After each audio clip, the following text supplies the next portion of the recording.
We are live. Welcome to BAM Fight Club. I'm Colby. This is Fernando.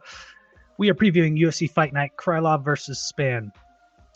Taking place today in just about an hour and a half, 1:30 Pacific. When the prelims start, main card starts at 4 p.m. And we're just going to go ahead and jump into the first fight on the main card between Mike Malott and Johan Lanese. Hopefully I said that correctly. Malott coming in as a negative 210 favorite. Lanese as a plus 175 underdog. And both of these guys only have one loss on the record. It looks like both, I don't remember seeing either of these guys fight anytime recently, at least. Both of them have some pretty good striking stats as well as some good grappling stats. I'm trying to get there. We go. So both of these guys are coming off a win. Although Malott, he's been on a bit of a streak. 5 fights ago, he had a draw, and he's had 4 wins since then. This is only his second fight in the UFC. He's got a win by submission on Dana White's Contender Series in the first round, and he's got a knockout in the first round of his debut UFC match. Lanese, he is fighting his third UFC fight. He had a first round KO on Dana White's Contender Series, followed by a loss for his UFC debut, and most recently a decision win. What are your thoughts on this one, Fern? This will be a good fight. I like Malott's record. His last couple of fights have gone to submission or TKO. Beat Mickey Gall on the Volkanovski Zombie card. I want to say his activity level though is he's fighting like about once a year, which is pretty crazy at this level. One in December 18, 2020 for Cage Fury. October 5th, 2021, and then just last year, April 9th. But he's still having strong showings. Not to say that, that's going to be a concern, but definitely not as consistent as everyone else. Johan just fought on the Diaz-Ferguson fight. So we saw him fight. I think he was like one of the first fights, right? So not a good sign that I'm like, oh shit, we saw him fight.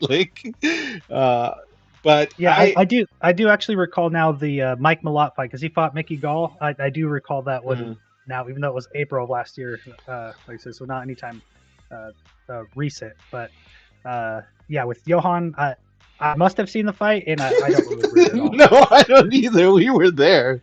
We were both there, and it probably that's when we were in person. Yeah. There. Okay. Yeah. Okay. Oh, I was like, oh, Diaz Ferguson. That sounds familiar. I was like, oh shit, we saw him fight. Not a good sign.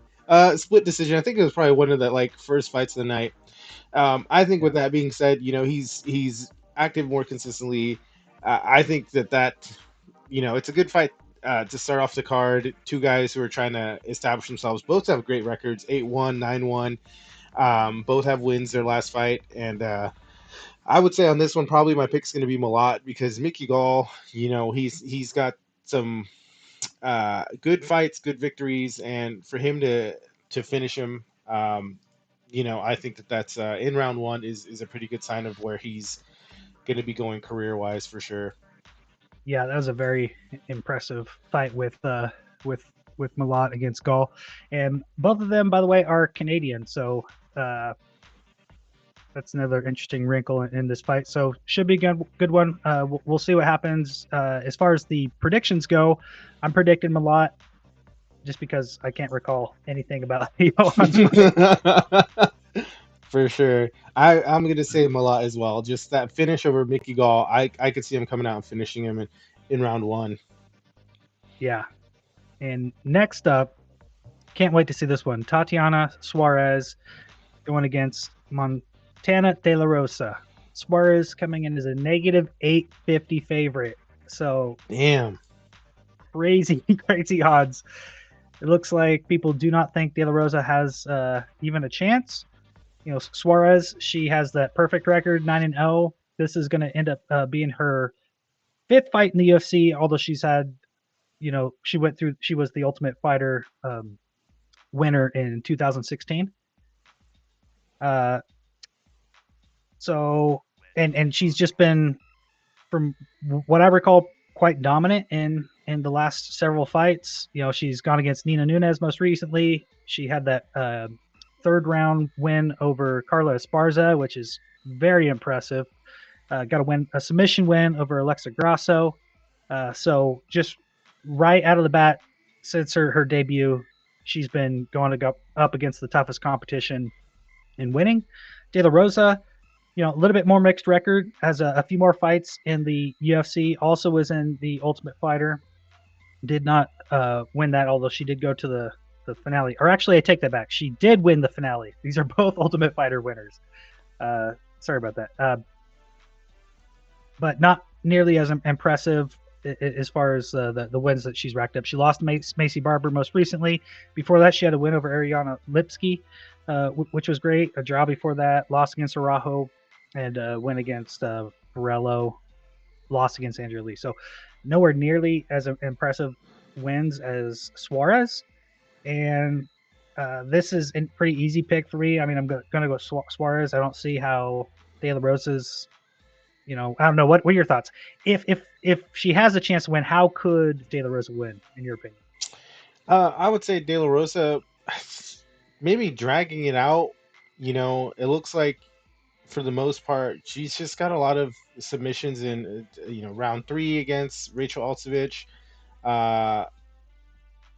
TKO round 2.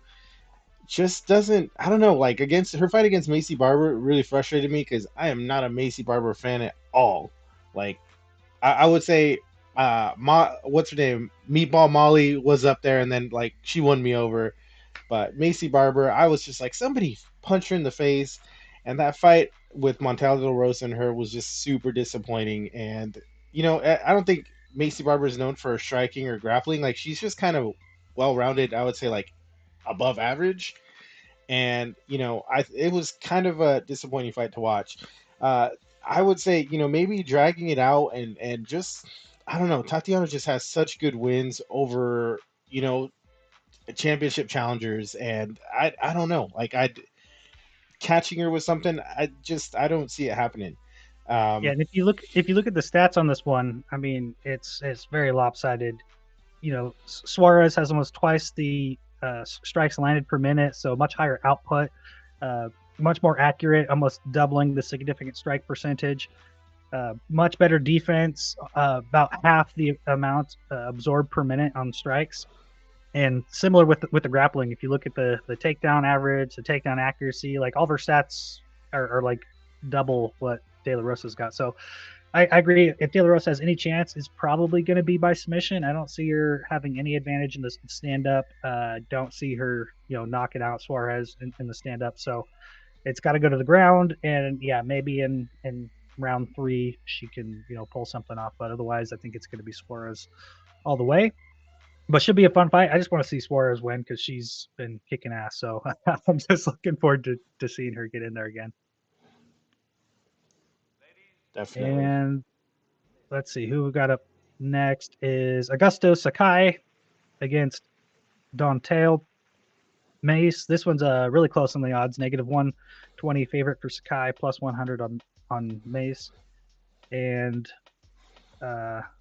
wow, yeah, Sakai's coming off of a 4-fight losing streak. That's really rough. Whereas Mays is coming off of a draw. Before that, had 2 wins. So it's interesting that the odds makers don't put this a little bit more in Mays' favor, being,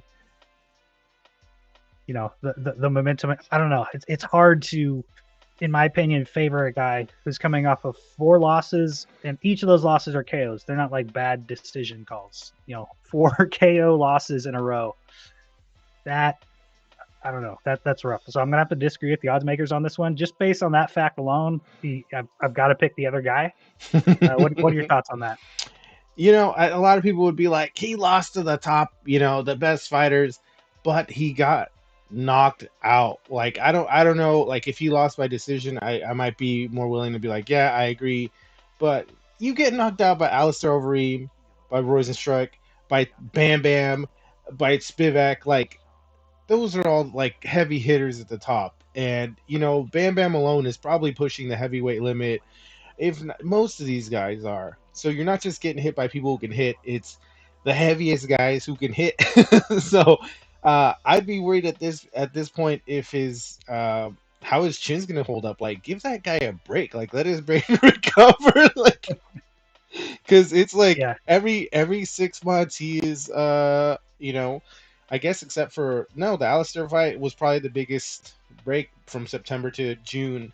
Other than that, he fought in December and then fought in August. Like, that's just not much time to recover at all. Like, I don't know. yeah. Hasn't had a I win in 3 years. Yeah, I would agree. I would say Dante would have the advantage in my mind. Just he hasn't been knocked out a bunch. I think when's the last time he's lost by KO? And real quick, 2017.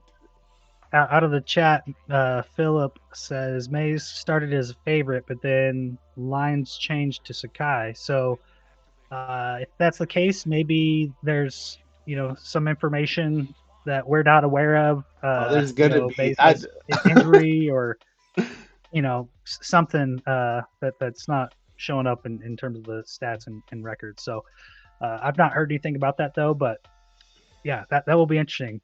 I'll be curious. The first thing I'm gonna look for when they start is what's Maze's movement look like and what's his strategy. I feel like we'll know in the first minute if there's something weird that we didn't know about beforehand based on how he approaches the fight. But in terms of stats, they're pretty similar on stats, both for striking and for grappling. Not too far off. These guys are both strikers, both heavyweights. So I'm picking Maze probably by KO.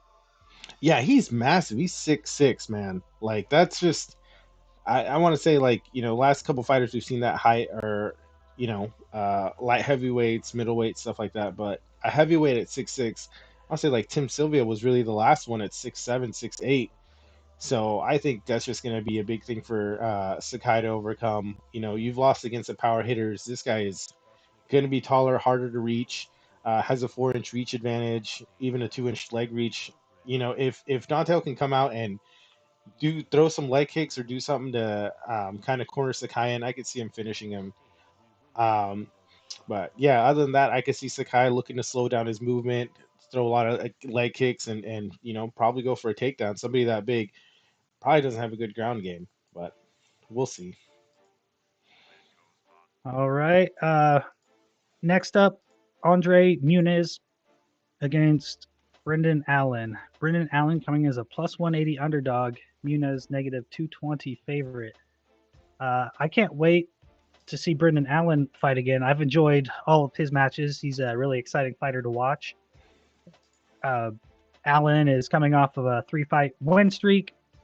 This is about his 9th or 10th fight in the UFC. He was someone who came in through the Dana White Contender Series, and yeah, he's got some submission wins. He's got some decision wins. He's got a KO. The 2 times that he's lost has been by KO, which I think is worth noting. Whereas Muniz, he's just been on a tear. He's on about a 9-fight win streak. This is going to be his 6th fight in the UFC. He had 2 fights in Dana White's Contender Series. He won both of those, and he's won all of his UFC fights so far. So momentum definitely in his favor. Even though at this point Brendan on a 3-fight win streak also has momentum, but just doesn't have those UFC losses on his record. Brendan Allen, I think, is going to have the edge when it comes to striking, and Muniz is going to have the edge when it comes to grappling. So I think this is going to be a striker versus grappler matchup. Should be a fun one. I'm not really sure. I don't want to bet against Brendan Allen because I like seeing him fight so much, but I don't know. I feel like it's going to be a real tough matchup against Muniz. The question is, can Allen keep it on the feet? I think. And as far as his grappling defense goes, he's about 50-50. So I feel like if Muniz wants to make it a grappling match, he's going to shoot a few times. One of those is going to be able to get through and take Allen down. It's just a question of, can Allen get back up, and can he, keep Muniz from doing any damage once it goes to the ground. So I could see Allen winning this one by decision, even though I think he's probably going to get taken down a few times, but I think he'll outstrike him, and as long as he can prevent the damage once he goes to the ground, I think Allen can win that way. Now, who do I think will actually win? I don't know. It's tough. Give me your thoughts first before I make my pick.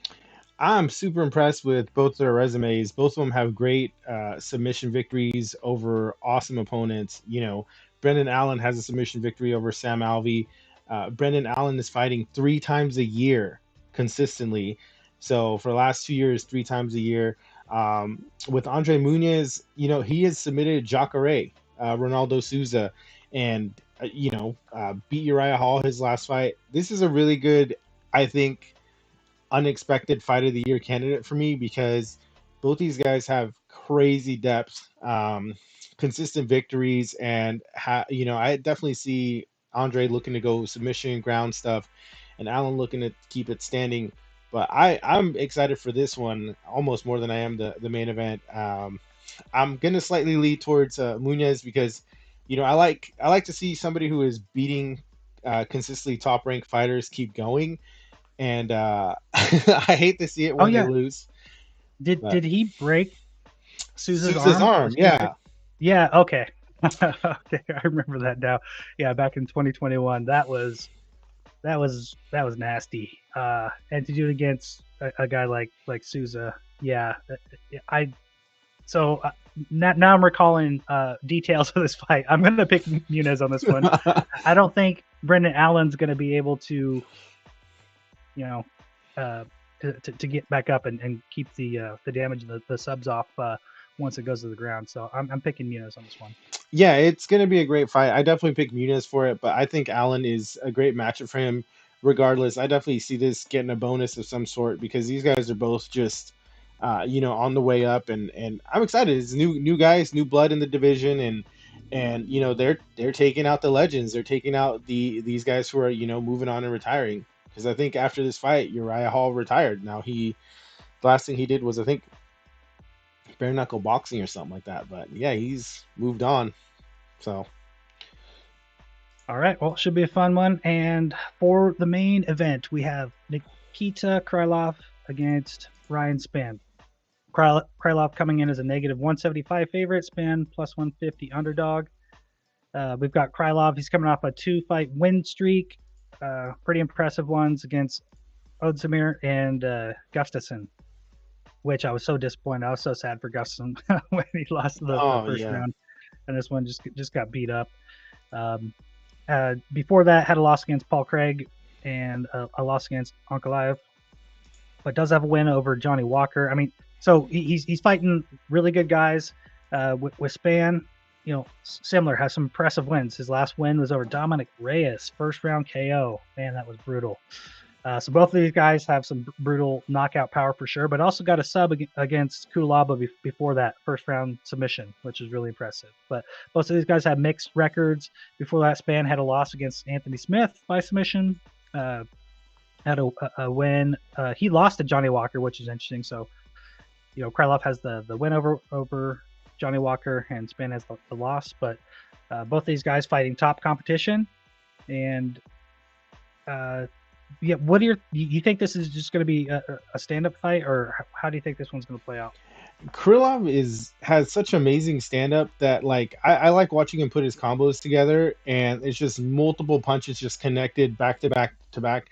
And I think that's kind of what contributed to him beating Gustafsson. Like Gustafsson was not ready for that kind of striking. I think that was probably for me like the upset of the year.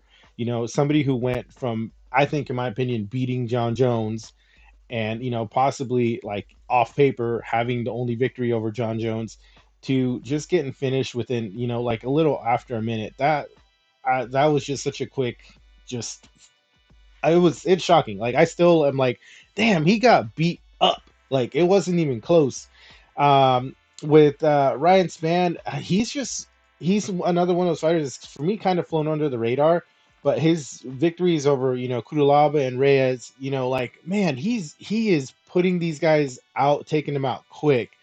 I'd be surprised if this goes past 2 minutes. Like they just both have that in them to do that. With Spann having 2 fights last year, both ending right around the 2-minute mark, 120 and 222, and then Krylov, he fought 3 times last year. That's going to be interesting. Like the activity level for these guys is definitely up there. I think this is going to be just nonstop. Take the middle. Look to establish either the jab or look to go to the. I don't see it looking to go to the ground. Um, I know they both have good ground game, good submissions, but I think they both want that finish. And I think that this will easily put them in the conversation of like, hey, who do we have? You know, are they going to be ranked, within top five or something like that?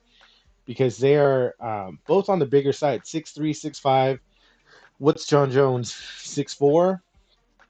So these guys are up there, and we're starting to see more of those taller, rangier, lankier fighters again. Like Alex Pereira and Izzy and height starting to play a big difference now. And I'm excited to see this one. I definitely think this is going to be a KO though within 2 minutes, like 100%. That's just me though. What I think is interesting with both these guys, they both have a lot of subs on their record, but I wouldn't consider either one of them grapplers. I think what's interesting is that they seem to use their striking a lot that leads to the submission, where they're able to knock a guy down or throw the strikes. It opens up the takedown, and then they end up getting the sub that way. So, yeah, that'll make it exciting for sure. So, who's your pick? Who do you think's going to win? I want Krylov to win because his win over Gustafsson is just still, just I still can't believe he finished him that fast. Like didn't let him. He found his rhythm so fast against somebody who is tall, rangy, has great movement, and just there was no question about like that he belonged at the top. Yeah, I'm picking Krylov as well. This should be a fun fight, and we are going to before we take off here, we got another stream that we're going to be starting, which will be previewing UFC pay-per-view for next week. Is there anything else you want to say, Fer, before we hop off and get ready for that next stream? Nope. See you shortly for the next